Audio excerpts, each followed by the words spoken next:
You ever wonder how you'd keep a newborn alive at 40 below? With nothing but buffalo hide and a fire, the Lakota and the Cheyenne did it. Out there on the Great Plains, winters weren't gentle. NOAA records show North Dakota hit -44 back in 1907.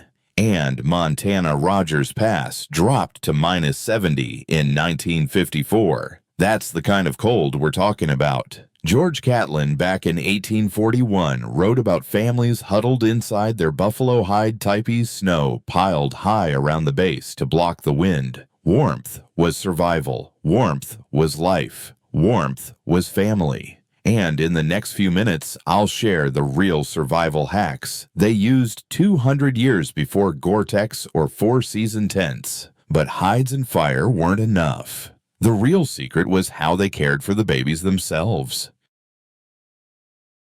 Now picture this: the Great Plains in January. Snow blowing sideways, wind cutting like a knife. NOAA's old climate records show Bottineau, North Dakota hit 44 below back in 1907, and Montana's Rogers Pass -70 in 1954. That's no tall tale, that's cold, hard fact. And yet the Lakota, the Cheyenne, the Blackfeet, they raised families in it. No fleece, no Gore-Tex, no four-season tents. Just buffalo hide fire and knowledge passed down through generations. Any of you who've camped at -20 know. Once your blankets get damp, you're finished. Those tribes already understood that truth. George Catlin, traveling the plains in 1841, wrote about families huddled inside their tipis, snowbanked high around the base to stop the wind. For them, warmth wasn't comfort. Warmth was survival. Warmth was life. Warmth was family. Now, let's step inside that teepee together. Imagine the wind outside howling across the plain, snow drifting knee-deep.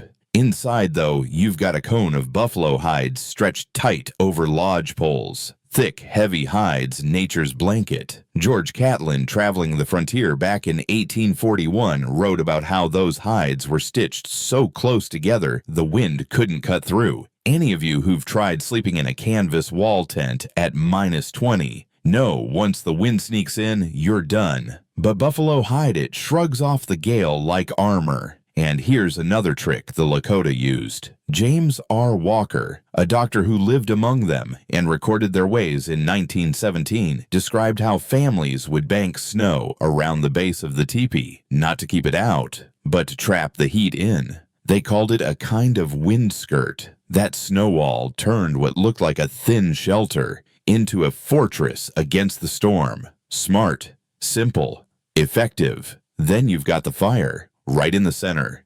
Flames, dancing smoke curling up through the smoke hole at the top. Francis Densmore, writing in 1918, noted that the fire was never allowed to die at night. Somebody always fed it. Always. Because once the fire goes cold, the teepee becomes just another ice cave. The genius here, heat rising, reflecting off those hides, circling back down. It wasn't just a fire. It was a radiant heater before anyone ever coined the term. Think about it. Thick hides sealing the walls, snow banked like insulation at the base, a living fire heart beating in the center. That's how you turn a fragile cone of poles and hide into a home at 40 below. And it worked. Not just for hardened warriors, but for newborn babies wrapped up in fur. We've all felt that bite of wind when a tent flap comes loose on a winter camp. Imagine facing that night after night and keeping your children alive. That's the real genius of the teepee. Not fancy gear, not high-tech fabric, just knowledge, hides, fire, and discipline. Now, let's talk about the little ones. Because a teepee and a fire only went so far.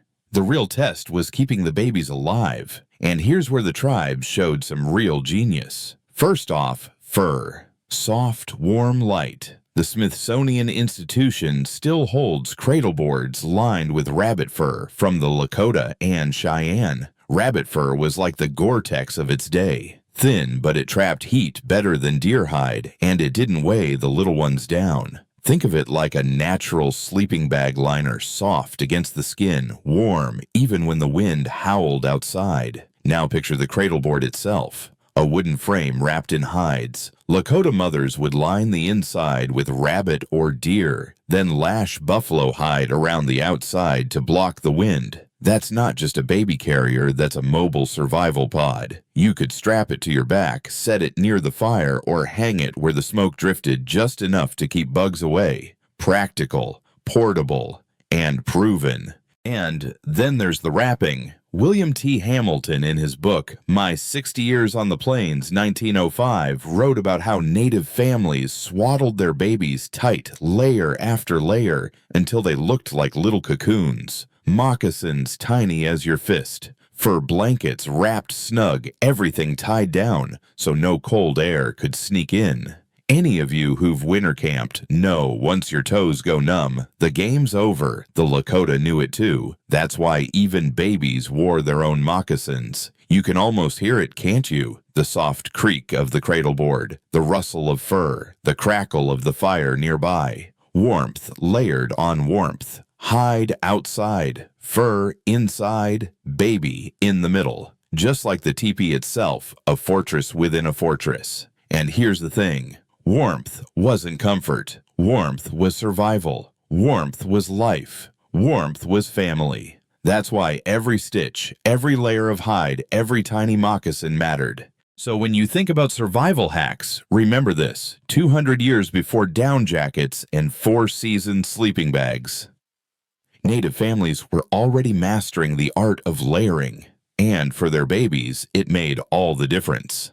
Now here's where it gets real clever. The tribes didn't just rely on hides and fire. They mastered the art of layering long before we ever called it that. Soft deer or rabbit fur right against the skin, then heavier buffalo or wolf hides on the outside. Think of it as the original sleeping bag system, warmth trapped layer by layer, breathing room in between. That's how you keep the cold from stealing your heat. And they didn't stop there. William T. Hamilton in My 60 Years on the Plains, 1905, described how Native mothers held their babies close, wrapped in fur, skin to skin, body heat shared. Any of you who've winter camped know sometimes the best heater you've got is the man sitting next to you.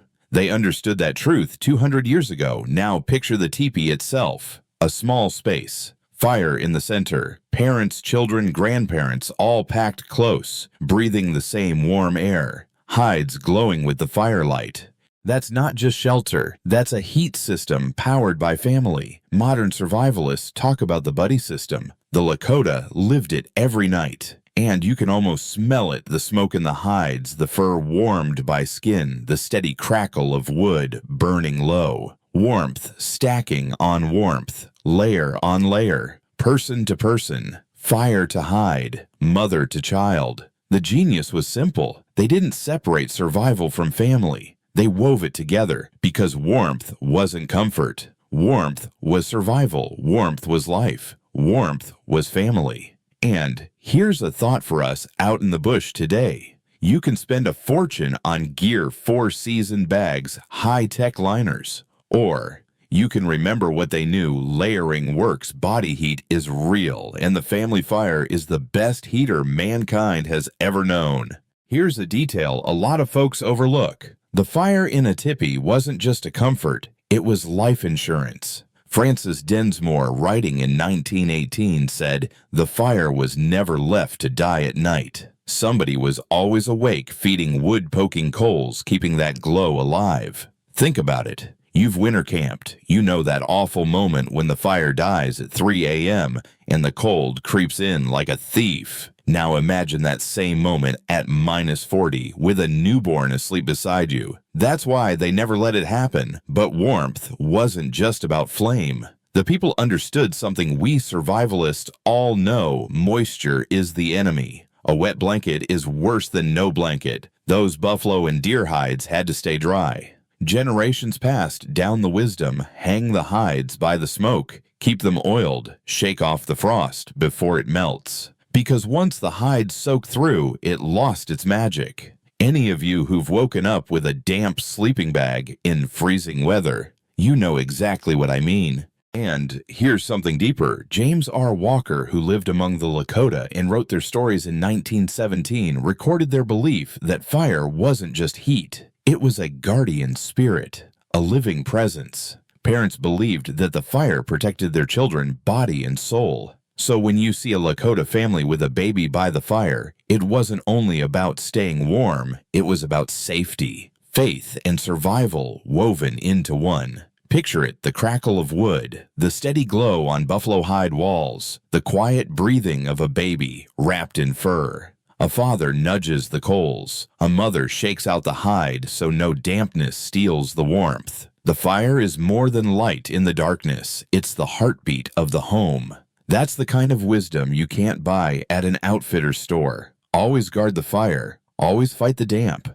Always remember warmth isn't luxury. Warmth is survival. Warmth is life. Warmth is family. You know what strikes me? How close their old ways line up with the gear we swear by today. Take rabbit fur. Smithsonian collections show cradleboards lined with it, soft and light, yet warmer than you'd think. That was their merino wool, thin, breathable, but tough enough to keep a newborn alive in sub-zero winds. Then there's buffalo hide, layer after layer, thick as armor, heavy as a tarp. George Catlin wrote back in 1841 about hide stitched tight, blocking out the gale. That was their four-season tent, their insulated tarp.